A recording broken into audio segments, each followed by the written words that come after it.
So in this module, we are going to dive in to the science of sound. Specifically, we're going to be talking about acoustical physics.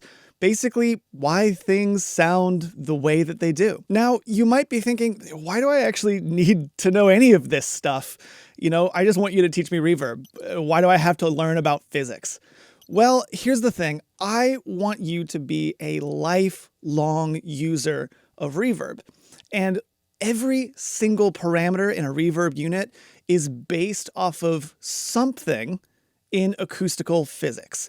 So in order for you to really understand what you're doing, you have to understand what the reverb plugin is trying to emulate. Because of that, we are going to be diving in to the 3 stages of sound. And then later in the course, we're going to start talking about the science of hearing.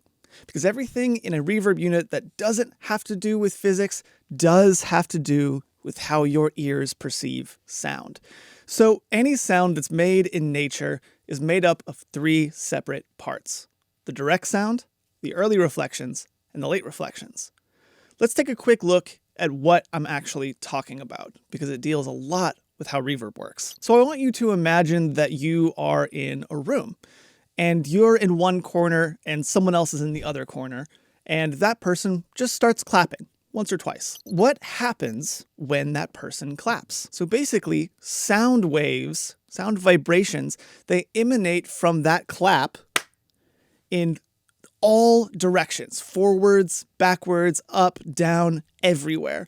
Almost like a ripple emanating from a stone that was thrown in a pond. Now, how these sound waves interact with the room you're in, that is what creates these 3 separate parts of sound. So let's get into them. I actually have on screen a graphic that we've made that explains these 3 different stages of sound. Let's just look at the first one, direct sound. Right now you can see on this graphic we've got someone listening, so that's you.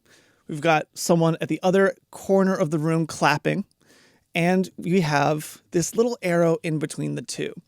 So the direct sound is the sound wave that travels in a straight line to your ears. So if sound waves are just bouncing all across the room, one of them is going to travel the smallest distance to your ears. It's not going to hit anything.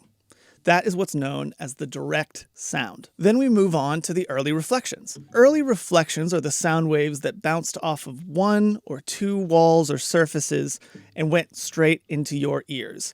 Basically, these are the first little echoes that actually reach your ears. And then finally, there's the late reflections. So the late reflections are the echoes that bounce off of dozens of surfaces, dozens of times. And they're thousands and thousands of tiny little echoes that might take a second or 2 to actually reach your ears. Those are the late reflections. So why does this matter? Well, the early and late reflections are the things that a reverb plugin are trying to emulate. And our ears use each of these different stages of sound to determine different things about the sound and about the room that it's in. So the direct sound and the early reflections, we tend to use those more to determine how big the room is, how far away the sound is, and in what direction the sound is coming from. Now, the late reflections, those are really what your reverb comes from.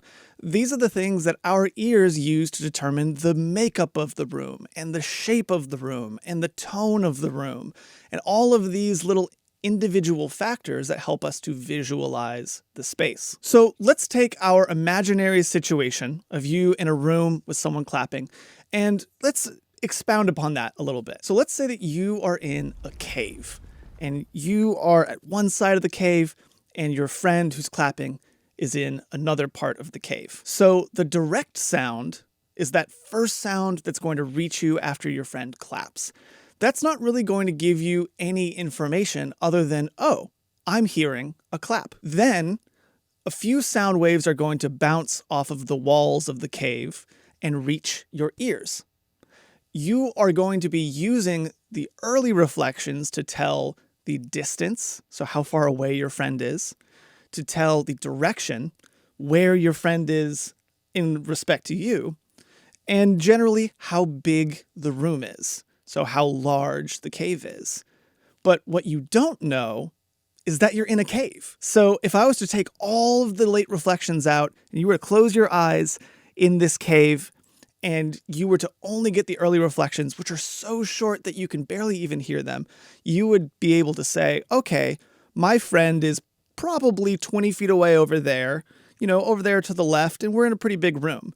But if I said, what kind of room are you in? You'd say, I don't know, just a pretty big room. So the late reflections, they don't give you any information about where the sound is. They give you all of the color of the room. So if I was to take out the early reflections and you're in the cave and your friend is in the cave and your friend claps, you'd be able to say, okay, I can tell that we are in a cave. It sounds like a cave. It sounds like those movies that I've seen where people are in caves and it's super reverberated and washy. That's what it sounds like we're in. But then if I was to ask you, all right, where's your friend? You'd say, I have no idea. I don't know how far away my friend is. I don't know in what direction the sound came from. All of these things would be really confusing to me because I didn't have any early reflections. So before we move on, let me show you an example of what these sound like. Right over here in my DAW, I've got a snare set up with a reverb. And you can see I've got the snare panned all the way to the left, and I've got the reverb panned all the way to the right. That's just going to make it easier for you to be able to distinguish the direct sound, or the snare, from the early and late reflections. First, I'm just going to play everything so you can get a feel for it, and then I'm only going to turn on the early reflections, and then I'm only going to turn on the late reflections. So check this out.